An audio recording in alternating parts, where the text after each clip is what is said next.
صدق الله العظيم المتوحد في الجلال بكمال الجمال تعظيما أعوذ بالله من الشيطان الرجيم.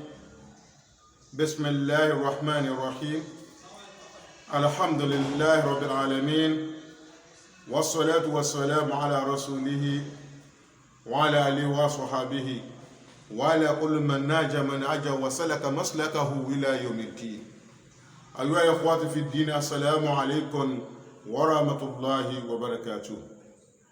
أدعوكم فون الله a ṣe ẹ̀yìn, a ṣe ìkẹ́, a ṣe ìgẹ̀ fún aṣíwájú wa Ànábì Muhammad.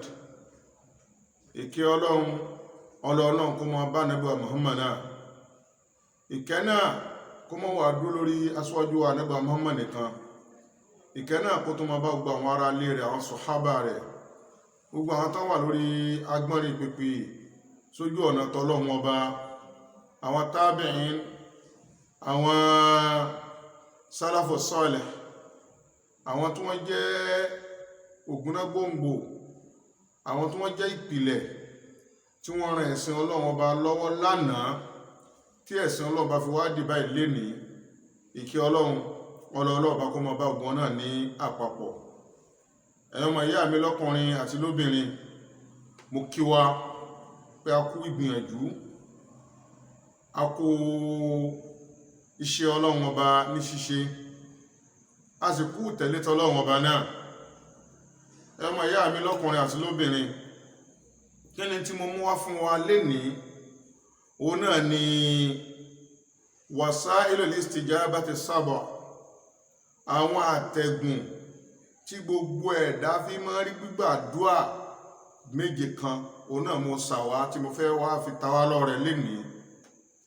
Ọmọ ìyá mi lọ́kùnrin àti lóbìnrin, kó lè bá máa wá jẹ́ wípé tí ó máa wúlò fún gbogbo ayé. Àwọn ẹ̀bùn yìí, ètò wa yìí, ẹ jẹ́ ká gbìyànjú ká comment lórí ẹ̀, ká bá wa share ẹ̀, ká sì bá like program yìí, pàtàkì jùlọ ká bá subscribe sí Sofaa Qudus YouTube channel, kó lè bá máa jẹ́ ní tí yóò rìn tí gbogbo àwọn tó ń bẹ́ẹ̀ tí ó sì máa wúlò fún gbogbo àwa tá a kù tí wọ́n sí pẹ̀lú wa. Ọmọ ìyá mi lọ́kùnrin àti lóbìnrin, àwọn nǹkan méje tí mo fẹ́ kà fún wa yìí, òun náà ni àwọn àtẹ̀gùn téèyàn fi rí gbígbàdúà lọ́dọ̀ Ọlọ́run Ọba tó ní wá. Àkọ́kọ́ ń bẹ, òun náà ni àtàwássul ila Allahi ta'ala bí asma'ihi wa sifatihi. Ìsúnmọ́ Ọlọ́run, ìrí nǹkan gbà lọ́dọ̀ Ọlọ́run pẹ̀lú lílo àwọn orúkọ Ọlọ́run àti àwọn ìròyìn Ọlọ́run. Kama amarana Allah subhanahu wa ta'ala fil Qur'an. Gẹ́gẹ́ bí Ọlọ́run bá fún ara rẹ̀ ṣe pa wá láṣẹ nínú al-Qur'an. Tá bá wọnú Suratul Isra, Aya 110, Ọlọ́run bá pa gbogbo wa láṣẹ. Ọlọ́run ní kul ud'u Allah aw ud'u Rahman. Ba'da a'udhu billahi minash shaitanir rajim. Ọlọ́run ní kul ìrẹ Muhammad sọ fún wọn, ud'u Allah, tẹ́ bá pè mí Ọlọ́run, tẹ́ rọ́dọ̀ mi Ọlọ́run bá dé, ẹ máa pè Allah, aw ud'u Rahman, tàbí kẹ́ máa sọ pé ya Rahman. Ọlọ́run ní ayyama tad'u, èyíkéyìí tó wù kẹ́ pè nínú ọkọ, falawul asmaul husna, gbogbo ọkọ tó dá tèmi Ọlọ́run Ọba ní í ṣe. Wala tajhar bisalatika wala tukhafit biha, tẹ́ bá wá ṣe tán àti bẹ èmi Ọlọ́run Ọba, Ọlọ́run tó kọ́ wa lẹ́kọ̀ọ́ láàyè yìí pé èèyàn kì í jágbe mọ́ Ọlọ́run, èèyàn halẹ̀ mọ́ Ọlọ́run nítorí pé o fẹ́ béèrè nǹkan lọ́dọ̀ Ọlọ́run, fẹ́ gba nǹkan lọ́dọ̀ Ọlọ́run. Ọlọ́run ní wala tajhar bisalatika, má ṣe máa pariwo mọ́ Ọlọ́run Ọba tó ní ọ́ tó báyìí tán àti gba nǹkan lọ́dọ̀ rẹ̀. Wala tukhafit biha, má ṣe jẹ́nu ọ̀rẹ́ ó dákẹ́, yí ẹnu padà láti fi béèrè nǹkan tó bá fẹ́ lọ́dọ̀ Ọlọ́run Ọba. Ọlọ́run wabtaghi bayna dhalika sabila, ẹ ṣe níwọ̀ntúnwọ̀nsì tẹ́ bá ṣe tán láti gba nǹkan lọ́dọ̀ èmi Ọlọ́run ọba. Ìlànà àkọ́kọ́ rèé, àkàsọ̀ àkọ́kọ́ rèé tẹ́mi pẹ̀lú ẹ lè lò láti fi lè ṣe kíni rí gbígbà àdúrà lórí tá bá fẹ́ béèrè, ká wá àwọn ọkọ̀ Ọlọ́run ọba tó dáa, ká máa wá fi pe Ọlọ́run ọba. Ya Allah ni, ya Rahman ni, ya Rahim ni, ya Maliku ni, ya Kudus ni, ya Salam, ya Mumin. Gbogbo àwọn orúkọ Ọlọ́run ọba yìí, ya Latif, Lutufbi, gbogbo àwọn orúkọ Ọlọ́run ọba yìí, òun náà ni kó dún ní mọ́. Ó ti tó láti fi ṣègbésí ayé, ó ti tó láti gbọ́ gbogbo bùkátà tó bá fẹ́ gbọ́ lọ́dọ̀ Ọlọ́run ọba. Àkọ́kọ́ nìyẹn. Ẹlẹ́ẹ̀kejì, òun náà ni atawassul bil iman, ìfi ìgbàgbọ́, ìfi ṣe àtẹ̀gùn, ìfi ṣe àkàsọ̀ láti fi gba nǹkan lọ́dọ̀ Ọlọ́run ọba. Ó dáa púpọ̀ gbogbo ẹ̀dá tí ó bá bẹ lọ́n tí ó gba nǹkan lọ́dọ̀ Ọlọ́run kó kọ́kọ́ lọ tún gbàgbọ́ ẹ̀ sí. Bí gbàgbọ́ ẹ̀dá bá ti mẹ́hẹ, tí gbàgbọ́ ẹ̀dá ò bá ti dá, kò lè rí nǹkan gbà lọ́dọ̀ Ọlọ́run wa bó ti lè mọ́. Nítorí pé ìgbàgbọ́ ni ó jẹ́ á mọ̀ wípé ẹni tó lè fún wa ní nǹkan yìí rèé kì í ṣẹlòmíì. Gbogbo ìwọ tó bá ń ṣàdúrà tí gbàgbọ́ rẹ bá ti mẹ́hẹ, tí gbàgbọ́ rẹ ò bá ti dúró déédéé, má rò pé ó rí nǹkan gbà lọ́dọ̀ Ọlọ́run ọba rárá o. Ọ̀pọ̀lọpọ̀ ń ṣàdúrà lẹ́nu tó jẹ́ pé àdúrà rẹ̀ kò kọjá ète rẹ̀ títí ń wí, kò kọjá ariwo tí ń pa, nítorí pé ìgbàgbọ́ rẹ̀ ò sí. Ọlọ́run ọba ọba àlékiọlá ó ṣàlàyé ilé fún nínú Al-Qur'an nígbà tí ń sọ̀rọ̀ àwẹ̀ nínú Suratul Baqara àyá 186. Ọlọ́run ní ìrẹ Muhammad, wa iza sa'alaka ibadi anni fa inni qaribun ujibu da'wata da'i iza da'ani falyastajibu li wa liyu'minu bi la'allahum yarshudun. Ọlọ́run bá ní wa iza sa'alaka ibadi anni, nígbà tí àwọn ẹrúsìn mi bá ń béèrè nípa èmi Ọlọ́run, fa inni qarib, dájúdájú èmi Ọlọ́run, fa inni qarib, dájúdájú èmi Ọlọ́run mo súnmọ́ wọn. Ujibu da'wata da'i iza da'an, èmi Ọlọ́run sì máa ń jẹ́ pé olùpèpè nígbà tí olùpèpè bá ń pè mí Ọlọ́run. Ọlọ́run wá fi nǹkan méjì tì, falyastajibu li, ẹ̀yin náà dé mi Ọlọ́run ọba náà lóhùn. Gbogbo ẹ̀dá kò gbọ́dọ̀ mọ̀ pé kò gbọ́dọ̀ dá Ọlọ́run ọba lóhùn láti lè rí nǹkan tó wà lọ́dọ̀ Ọlọ́run ọba náà gbà. Kí ni ìdánilóhùn Ọlọ́run ọba? Òun náà ni gbogbo ọ̀nà tọ́lọ́run ọba fi ilẹ̀ ká fi jọ́sìn fún wọn Ọlọ́run ọba, ká gbìyànjú ká sin Ọlọ́run bó ti tọ́ àti bó ti yẹ. Lẹ́yìn ìgbà tá a bá sin Ọlọ́run bó ti tọ́ àti bó ti yẹ yìí, waliyuminu bi, kán sì nígbàgbọ́ sẹ́mi Ọlọ́run. Ọlọ́run jẹ́ oyè wa pé in tó lè fi rí nǹkan gbà, tó lè fi lè rí èmi Ọlọ́run ọba súnmọ́, òun náà ni kó nígbàgbọ́ sẹ́mi Ọlọ́run bó ti tọ́ àti bó ti yẹ. Ọlọ́run bá ní tó bá lè ṣe bẹ́ẹ̀ la'allahum yarshudun, tẹ́ bá ti ṣe bẹ́ẹ̀ o, ẹ ti wà lójú ọ̀nà mọ́. Àti gba nǹkan lọ́dọ̀ èmi Ọlọ́run ọba kò lè jẹ́nira fún yín mọ́, nítorí pé ńkọ́ ẹ ti ṣe tèmi Ọlọ́run ọba bó ṣe yẹ kí ẹ ṣe tèmi Ọlọ́run ọba. Ẹlẹ́ẹ̀kejì nu, ká tún gbàgbọ́ wa ṣe, ká sì mọ̀ yí pé gbogbo tó ń béèrè wọn Ọlọ́run ọba ló lè fún ọ, ìyẹn ni ó jẹ́ kó rí gbà lọ́dọ̀ Ọlọ́run ọba bó ṣe tọ́ àti bó ti yẹ. Ẹlẹ́ẹ̀kẹta, òun náà ni atawassul bil a'mali salih, òun náà ni kí a ṣàkàsọ̀ sọ́dọ̀ Ọlọ́run pẹ̀lú sẹ́ẹ̀rẹ́. Bẹ́ẹ̀dẹ̀ ò bá níṣẹ́ rí lọ́wọ́, gbogbo oníṣẹ́ búláyé Ọlọ́run lè dán lóhùn. O ò lè máa dẹ́ṣẹ̀ lójoojúmọ́ kó o máa ṣaburú lójoojúmọ́ kó o tún wá lérò pé Ọlọ́run ọba ó ṣoore tó nǹkan náà ń fẹ́ fún ọ. Gbogbo ẹ̀dá tó bá ti jẹ́ ní ibú láyé, gbogbo orú wọn kódà tí wọ́n bá ń rí oore kán mọ̀ pé ńkọ́ ẹ̀dẹ́ ni, àdánwò sí ni. In tó yára jù, kódà tó yára jù ká máa ṣàdúrà lọ, òun náà ni atawassul bí a'mali salih, ìmọ̀ ṣàtẹ̀gùn lọ́sọ̀dọ̀ Ọlọ́run ọba, ìwà gbígbàdúrà lọ́dọ̀ Ọlọ́run pẹ̀lú àwọn iṣẹ́ rere, máa dùn àwọn èèyàn nú, máa ṣoore fáwọn èèyàn, máa fún àwọn aláìní lóúnjẹ, àwọn tán àrílégbé fún wọn lé, bò àwọn ẹ̀dá láṣìírí, máa dúró tàwọn ẹ̀dá ẹgbẹ́ rẹ. Gbogbo àwọn nǹkan tó jẹ́ nǹkan re ó ní kó gbìyànjú kó máa ṣe. Eléyìí àdísì kan wà lórí ẹ̀. Àdísì àwọn wo ni? Àdísì àwọn mẹ́ta kan tó jẹ́ pé àpáta yí lù wọ́n. Àdísì wà náà, àdísì sahih, àdísì tó lálàáfíà ni. Àwọn ẹrú mẹ́ta kan tí wọ́n ń ṣèrìn àjò, òjò wá ń rọ̀, wọ́n wá ń sá fójò lábẹ́ àpáta.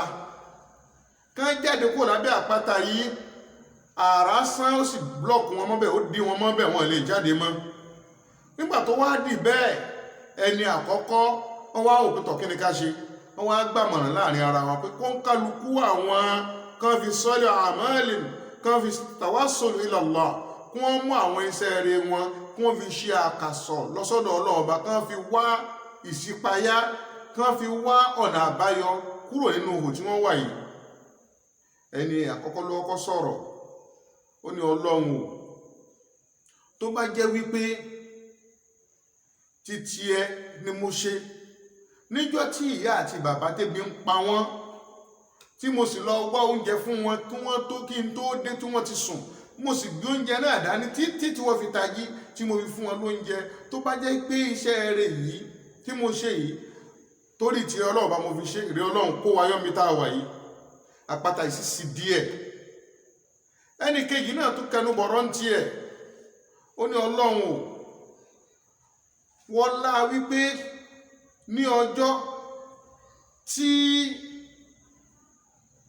arábìnrin kan tó wá bá òun láǹfààní àti ṣe lájọṣepọ̀ pẹ̀lú ẹ̀, tó sì ń fẹ́ ìrànlọ́wọ́, òun ràn lọ́wọ́, òun ò sì tún béèrè fún ìṣekúṣe látọ̀dọ̀ rẹ̀. Eléyìí tó jẹ́ wípé òun wo tìrí Ọlọ́run bá lòun fi ṣe. Ọlọ́run wọlé eléyìí náà kó ayọ́ bí a wà yìí. Àpáta náà tó sí díẹ̀. Ẹnì kẹta náà wá kẹnu bọ̀rọ̀, ó ní Ọlọ́run wọlé tó wá bóun tó wá ṣiṣẹ́ lọ́dọ̀ òun, tó yẹ kó gba owó ọ̀yà tí ò dúró gba owó ọ̀yà rẹ̀, tó sì bá tọ́jú owó ọ̀yà náà. Òun fi ra ewúrẹ́ kan, ewúrẹ́ ó dàgbò rẹ̀, ó di ewúrẹ́ rẹpẹtẹ, ó dàgbò rẹpẹtẹ, tó fi wá di kó di alágbo màálù. Lẹ́yìn ìgbà tárákùnrin náà dé, tó wá béèrè pé owó ọ̀yà òun tó ń fẹ́ gbà ó ń dà, òun sì mú lọ síbi agbo màálù rẹ̀, agbo ẹranko rẹ̀. Nígbà tó mú débẹ̀, òun níwọ̀ ló ní gbogbo kínní. Wọ́lá pé ọlá ti Ọlọ́run Ọba náà ni mo wò tí mo fi ṣe Ọlọ́run. Inú ibi tá a wà yìí, Ọlọ́run kó ayọ̀ kó ń bẹ̀. Gbogbo àwọn tá a wí yìí, fafarajallahu anhum fakharaju yamshun. Látara gbogbo tá a mẹ́tẹ̀ẹ̀ta wí yìí, farajallahu anhum, Ọlọ́run bá ṣípayá fún wọn, ó kó wọn yọ. Gbogbo wọn sì padà kúrò níbi àhámọ́ tí wọ́n wà yìí. Eléyìí fi hàn yìí pé ń kọ́ iṣẹ́ rere tiẹ̀ náà tó bá ń ṣe, ó lè jẹ́ kó tètè rórí gbà lọ́dọ̀ Ọlọ́run Ọba. Ẹlẹ́ẹ̀kẹrin tákà fún wa, òun náà ni àtàwássul lillahi bit tawhid. Ìwọ Ọlọ́run Ọba lálásùnmọ́ pẹ̀lú ìsọlọ́run Ọba láso. Eléyìí ló jáde lẹ́nu Ànábì wa Yunus níjọ́ tó wà nínú àhámọ́. Ànábì Yunus ó jẹ́wọ́ fọ́lọ́run, ó sì fi hàn fọ́lọ́run pé ń kọ́ òun nígbàgbọ́ nínú Ọlọ́run Ọba, òun sọ Ọlọ́run Ọba láso. Iṣẹ́ Ọlọ́run láso yìí, òun náà ló kó Ànábì wa Yunus, ó kó yọ kó nú àjàgà ibi tó wà. Tàbá nínú Al-Qur'an, Suratul Anbiya, Aya 87, Ọlọ́run sọ wípé fanada fi dhulmat, ó pe Ọlọ́run Ọba rẹ̀ ní òkùnkùn inú ẹja tó wà.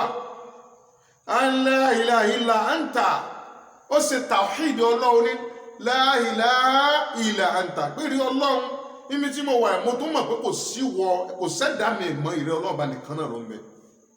Ó wá ní fasubhanaka, mímọ́ rí Ọlọ́run Ọba, inni kuntu minadh dhalimin, mo ṣàbòsí rẹ̀ Ọlọ́run, mo ṣe àbòsí, inú alábòsí ni mo wà Ọlọ́run. Gbólóhùn yìí, òun náà ló kó Ànábì wa Yunus, ó kó yọ inú ìpele ẹja, òkùnkùn ẹja méje, òun náà ló wà. Láti bí ìkeje, ó bọ́ sínú kẹfà, ìkẹfà ó bọ́ sínú karùn-ún, ìkarùn bọ́ sínú kẹrin, ìkẹrin bọ́ sínú kẹta, ìkẹta bọ́ sínú ẹlẹ́ẹ̀kejì, látòrí ẹlẹ́ẹ̀kejì ó bọ́ sínú alákọ̀ọ́kọ́ sí ọsẹ kíni, ó pọ̀ dà síta. Ó fẹ́ gbé ńkọ́ béèyàn bá ní tawhid pẹ̀lú Ọlọ́run ó rọrùn mọ́ mú kan mọ́ Ọlọ́run tó bá ti mú nǹkan míì mọ́ Ọlọ́run fọkànbalẹ̀ wípé ń kọ́ ó rọrùn kọ́lọ́run tètè gbàdúrà ẹ̀ ó rọrùn kó tètè rí gbàdúrà lọ́tọ̀ọ̀dọ̀ Ọlọ́run. ẹlẹ́ẹ̀karùn-ún òun náà ni atawassul ila Allahi bi idhar ad-da'f wal hajat wal iftiqar ila Allah subhanahu wa ta'ala. ìwá ìsúnmọ́ Ọlọ́run pẹ̀lú fihàn fọ́lọ́run pé kò ságbára, izhar ad-da'f ìfihàn fọ́lọ́run pé Ọlọ́run mi ò lágbára o, wal iftiqar di Ọlọ́run mọ̀ pé ń kọ́ aláìní ní òtòṣì ní ò ní kankan ò lágbára kankan. tá bá wọnú al-Qur'an Suratul Anbiya bákan náà àyà 87 àbẹ́ 83 àrílẹ̀ náà níbẹ̀ láti ẹ̀kọ́ látọ̀dọ̀ ànábì wa Àyúbà nígbàtí ànábì Àyúbà wà lórí àárẹ̀ tí ìnira yìí pọ̀. ànábì Àyúbà ò pé nǹkan míì ó jẹ́wọ́ fọ́lọ́run bó ń ṣe mọ́, ó jẹ́wọ́ fọ́lọ́run tó kàn ní ọ̀rọ̀ gbèsè ayé ẹ̀. ìwọ náà jẹ́wọ́ fọ́lọ́run ọba gbogbo ibi tọ́rọ̀ rẹ kù sí. iftiqar jẹ́wọ́ fọ́lọ́run. nínú àyà yìí Ọlọ́run ní wa Àyúbà isnada rabbahu, ẹ̀rí Àyúbà nígbà tí ń pọ́ lọ́wọ́ ọba rẹ̀ anni masani adurru, ó ní Ọlọ́run o ìnira yìí pọ̀ wa anta arhamur rahimin, ó ní rẹ̀ Ọlọ́run ọba mo sì mọ̀ pé wọ́n lọ́ba tí kẹ́ni ní gbogbo àwọn tí kẹ́ni lọ. fastajabna lahu, Ọlọ́run bá dá lóhùn, Ọlọ́run náà Ọlọ́run wá dá lóhùn fakashafna ma bihi min durr. Ọlọ́run gbogbo ònira tí ń bẹ fún aká gbogbo ẹ̀ kúrò nítorí kí ni al-iftiqaru ila Allah subhanahu wa ta'ala. ó jẹ́wọ́ fọ́lọ́run, ó ju ọjọ́ pa jùlẹ̀ sílẹ̀ fọ́lọ́run, ó ju ọwọ́ ẹ̀ ó ju ẹsẹ̀ lẹ̀ fọ́lọ́run, ó fi gbogbo ìgbésí ayé ó fi fọ́lọ́run. ó mọ̀ pé òun jẹ́ nǹkan kan níwájú Ọlọ́run ọba. látara bẹ́ẹ̀ Ọlọ́run sí kí ni Ọlọ́run bí abùkátà rẹ̀, Ọlọ́run yọ kúrò nínú àárẹ̀ tó wà. Ọlọ́run dá owó padà fún, àwọn ọmọ ẹ̀ padà fún, dúkìá ẹ̀ padà fún, ládìpèlé àdìpèlé bọ́lọ̀ sì ṣe fún ànábì wa Àyúbù nìyẹn. Ọlọ́run dákun fà rẹ̀ sẹ́ni kọ̀ọ̀kan wa. ẹlẹ́ẹ̀kẹfà òun náà ni ad-du'a min as-salihin al-ahya, àdúà látọ̀dọ̀ àwọn ẹni rí tí ń bẹ láyé. àtàwásùlẹ̀ Allah subhanahu wa ta'ala, ìwá Ọlọ́run ọba nísúnmọ́ bidu'a as-salihin, pẹ̀lú àdúà àwọn tó jẹ́ ní rí, wa awliyahillah, àtàwọn tó jẹ́ àyò Ọlọ́run ọba. ilé ìdá púpọ̀, kò sí nǹkan tó burú kéèyàn gbìyànjú pé kéèyàn ṣàdúà fún mi. bó bá rí pẹ́ni eré lélẹ́yìí sọ fún mi lágbájá ẹ dákun ṣàdúà fún mi. kì í ṣe tá a sọ àdúà di business, tá a sọ di ọjà títà, rárá yẹ kọ́ là ń sọ. àdúà tá a ṣe fúnra wa tinútinú, kódà tẹ́nìkan kan ò ní sí mbẹ̀. tó bá rí pé èèyàn jẹ́ olùsìn lọ́n súnmọ́rú ẹni bẹ́ẹ̀ ní kó ṣàdúà fún ọ. àdúà tó ní kó ṣe fún ọ kì í ṣe wípé tó bá ṣàdúà fún ọ náà tán ó lágbára àti sanwó ẹ̀. àbíkẹ́ tó fẹ́ ṣàdúà fún ẹ kókọ́ máa béèrè pé ńkọ́ èló ló fi ilẹ̀ tí fi ṣàdúà fún ẹ rárá. àdúà tá à ń sọ yìí òun náà ni àdúà táwọn ẹni rí. irú ètò jẹ́ yí pé àwọn èèyàn máa ń lọ bá aṣáájú wa Ànábì Muhammad sallallahu alaihi wasallam nígbà táwọn ẹbí ń bẹ láyé kó ṣàdúà fáwọn, kó bá wọn bẹ lọ́hùn tí ò bá sójò. nígbà táwọn ẹbí lọ tán, gbogbo àwọn tá a wí àwọn sàhábà wọn lọ ń bá Abbas radiyallahu anhu, wọn lọ bá Abbas tó jẹ́ ọ̀pọ̀ aṣáájú wa Ànábì sallallahu alaihi wasallam, wọn lọ bá wọ́n wá ṣàdúà fún wa. nígbàtá Ànábì ń bẹ láyé, Ànábì máa ń ṣàdúà fún wa tá a bá ń wójò àbábá ń wà kankan. àmúgbà tí ò sí máa mọ̀ pé bí Ànábì ni wọ́n wá ṣàdúà fún wa. ànábì sí aṣáájú wa Abbas yóò sì ṣàdúrà fáwọn sàábé lórí nǹkan tí wọ́n bá ń béèrè, Ọlọ́run sì ń gbàdúrà wọn. Gbogbo wọn náà tó bá ra àwọn ẹni rẹ̀ nítòsí ẹ, ó lè mọ̀ jẹ́ àfà, ó lè mọ̀ jẹ́ bákan, tó mọ̀ olùsùn náà lélẹ́yìn, tó sì ṣàkíyèsí ìpáyà Ọlọ́run ọba lára rẹ̀, súnmọ́rú ẹni bẹ́ẹ̀ ní kó ṣàdúrà fún ọ. Tó bá ṣàdúrà fún ẹ nígbàgbọ́ pé ńkọ́ àdúrà náà ó gbà. Àmọ́ ó bá wá fún ní nǹkan déédéé, àmọ́ kó mọ̀ jẹ́ wípé ká ṣe àdúrà gẹ́gẹ́ bí bàtà ń ṣe trade by barter àbí à ń ṣe òwò, ká má fi àdúrà síbẹ̀. Ká gbà pé ńkọ́ àdúrà yìí a fi ń wojú rí Ọlọ́run ọba nìkan ni, ká mú towó kù ńbẹ̀. Tọ́nà bá wá ní kówó jáde látara rẹ̀, kó mọ̀ jẹ́ pé owó ìgangan òun ó jẹ́ pìlẹ̀ pé a fẹ́ ṣàdúrà fún yàn. Eléyìí yóò jẹ́ kí ń kọ́ kó jẹ́ ká dúà gbà. Tó bá ti jẹ́ kó máa lọ wá síwájú, àníyàn owó ò lè jẹ́ ká dúà ó gbà mọ́. Ìyẹn ló fi jẹ́ pé ń kọ́ àdúrà téèyàn ń ṣe tí èèyàn fi ń ṣe entertain ó wà, àdúrà téèyàn ń ṣe tó wà spiritual ó wà, àdúrà téèyàn fi ń ṣe entertain àwọn èèyàn òun ni àdúrà tá a kan ń ṣe tó jẹ́ wípé à ń ṣe bí bàtà ń ṣe patí àbá ń ṣayẹyẹ, ìyẹn ò sì dáa tó. Bí ó bá jẹ́ pé àdúrà téèyàn kiri mọ́lé téèyàn ṣe fún ara rẹ̀, ìbẹ́lọ́ téèyàn ṣe fún ara rẹ̀, àbí téèyàn ní kéèyàn ṣe fún yàn, táyé àpérò tá a kóyàn síbẹ̀ tó jẹ́ pé ìwọ tó fẹ́ kéèyàn ṣàdúrà fún, ó kàn wọ́n kó ṣàdúrà fún ọ ni, ìyẹn gangan là ń pè ládùúà téèyàn sì lè rí gbàdúrà látara rẹ̀ kíákíá. Ọlọ́run aláàánú kó jọ kó sàmọ̀lẹ́ nìkọ̀ọ̀kan wa. Eléyìí tó wá jẹ́ lẹ́ẹ̀keje ń bẹ̀, òun náà ni atawassul ila Allah bi'itirafi dhanbi wal istighfar. Ìwá Ọlọ́run ọba ní súnmọ́, ìwá ọ̀nà àti gbà nǹkan lọ́tọ̀ọ̀dọ̀ Ọlọ́run ọba tó dá wa bil istighfar, pẹ̀lú kí a máa tọrọ àforíjì, wa bi'itirafi bidhanbi, àti ìjẹ́wọ́ ẹ̀ṣẹ̀ síwájú Ọlọ́run ọba. Ẹ jẹ́ ká wo Ànábì wa Nuh nígbà tó rí pé sí àwọn ìjọ rẹ̀ pọ̀, wọn ò rómi, gbogbo ọ̀rọ̀ wọn ti ń dàrú. Ẹ wo ìtọ́sọ́nà tí Ànábì Nuh ṣe fún wọn. Tá bá nú Al-Qur'an Suratu Nuh àyà 10 dídá àyà 13, Ọlọ́run bá ní, ó sọ fún Ànábì sallallahu alaihi wasallam, ó ní wa qultu astaghfiru rabbakum, ó ní mo sọ fún wọn yí pé ẹ wá Ọlọ́run bá yín láláforíjì, innahu kana ghaffara, tẹ́ bá ti wá láláforíjì yóò foríjì yín, yursilis samaa alaykum midraran, tó bá foríjì yín tán yursilis samaa alaykum midraran, yóò ní kí òjò tẹ́ẹ̀rí, òjò tó dá ọ̀dá tó dé, ọ̀dá yẹn ó yí padà, yóò di pé òjò ó bẹ̀ ní máa rọ̀ àrọ̀ tún rọ̀, àwọ̀ ọ̀dá òjò bẹ̀ ní rọ̀. Nítorí kí ni? Ọlọ́run foríjì wọn. Wọ́n yẹ nídìkún bí amọ̀ allen, lẹ́yìn náà Ọlọ́run bó tẹ owó lẹ̀ fún yín, business yóò bẹ̀ ní máa flourish, á bẹ̀ ní máa ga, ẹ máa rí owó náà bó ṣe kẹ́ rówó náà, ẹ máa rówó. Wàbẹ̀nín, gbogbo àwọn ọmọ yín náà pátápátá, gbogbo wọn ó jọmọ olóríire, wọn dọmọ alábàríkà, wọn ní sọ máa tó sára, wọn kò lọ máa sọta, wọn kò lọ ọmọ tó jẹ́ pé wọ́n ń dá wàhálà alẹ́, wọ́n fa fìtínà ládùúgbò, àwọn náà dọmọ rí.